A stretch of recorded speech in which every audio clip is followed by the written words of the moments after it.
Welcome back to this video. In this video, I will show you on how to turn off auto update on Android phone in Infinix. So let's see.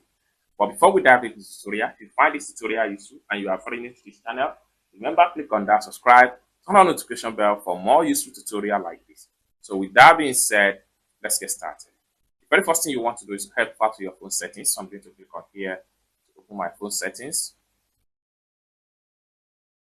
Just like so. Having opened up your phone settings, next thing you need to do is to simply click on your profile name right here.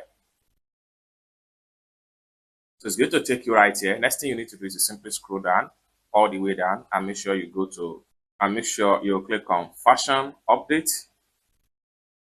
It's going to take you right here. Next thing you need to do is to simply click on here to turn off the updates. It's as simple as that. So basically, this is how to turn off auto update on Android phone. I hope you really got value for this video. If you find this video useful, give this video a big like, and also remember to subscribe to the channel for more useful tutorials like this. Thank you so much for watching, and I hope to see you in my next video. Bye for now.